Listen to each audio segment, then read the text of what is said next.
The so-called Great Repeal Bill is causing many teddies to be thrown out of many cots. But what's all the fuss about?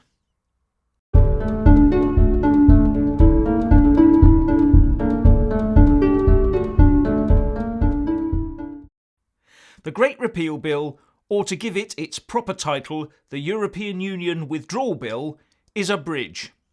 It is a bridge between a place where European Union law takes supremacy to a place where Westminster makes all our laws and our own Supreme Court has the final say. At present, EU law is enabled in our country via the European Communities Act 1972, called the ECA for short.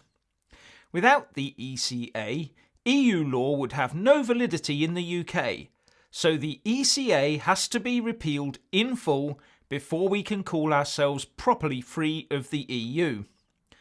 But if the ECA were to be repealed as a standalone procedure, many EU laws that govern how we run our lives today would also immediately disappear and chaos would ensue.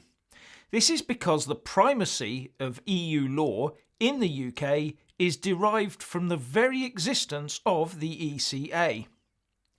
So what we need to do is repeal the ECA in such a way that keeps the laws we live by exactly the same before and after the ECA is repealed, except that we lose the whole EU tier in the process.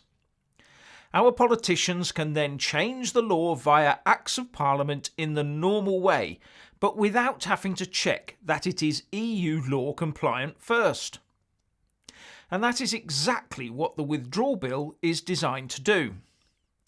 One of the sticking points, though, is that no bill of this type could ever be perfect.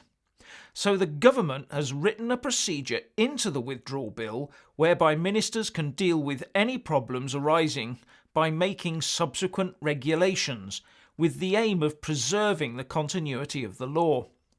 But this does hand those ministers a lot of power, as they could make regulations that go beyond just dealing with transitional problems into ones that make comprehensive changes to the law. That is where opposition talk of workers' rights being stripped away, etc. comes from.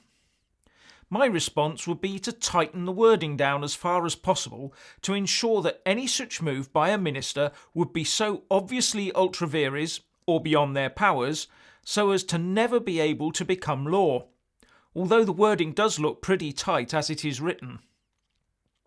So far it's been pretty straightforward, but now comes the interesting bit. I said at the beginning that the aim was, or should be, to keep the law the same throughout the process, so as to prevent uncertainty. But some, especially those on the Remain side of the argument who want to see this bill fail, want the Withdrawal Bill to make wholesale changes to the law. For example, Scottish, Welsh and Northern Ireland politicians are demanding that powers relating to devolved matters be passed directly from Brussels to them. Now, these politicians did not have those powers before the Withdrawal Act, so they should not have them afterwards, or the law will have changed, and uncertainty could follow. All powers should be passed from Brussels to Westminster for later discussion.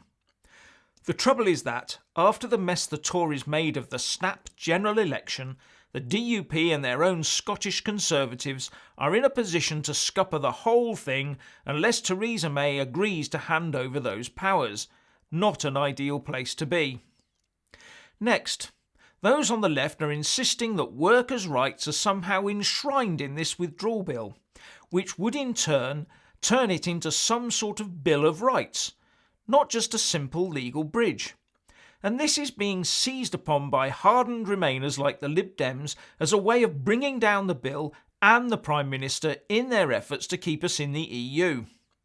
For example, Labour MP Sir Keir Starmer said, "It fails to guarantee crucial rights will be enforced. It omits the EU Charter of Fundamental Rights, and it does nothing to ensure that British standards and rights keep pace with our EU partners." He seems to have missed the whole point. Firstly, the law the day after it is enacted will be the same with regard to rights as it was the day before. So what's the issue? Also, it then becomes up to UK politicians to take the law forward. And do you think Theresa May is in a position to sweep away workers' rights or force the needy into the poorhouse? No, so that's not a problem either. Then there's the issue of keeping pace with standards and rights in the EU. That's the whole point. We don't have to. It will be up to our politicians, elected by us, to shape our standards and rights for us, the people of the UK. Who knows, we might end up with more rights and higher standards than the EU. Unless Labour is saying they won't look to improve them either if they got into power. What I don't get is that once the Withdrawal Bill goes through and we are free of the EU, our politicians can really get on and make a difference without a bunch of bureaucrats checking their every move.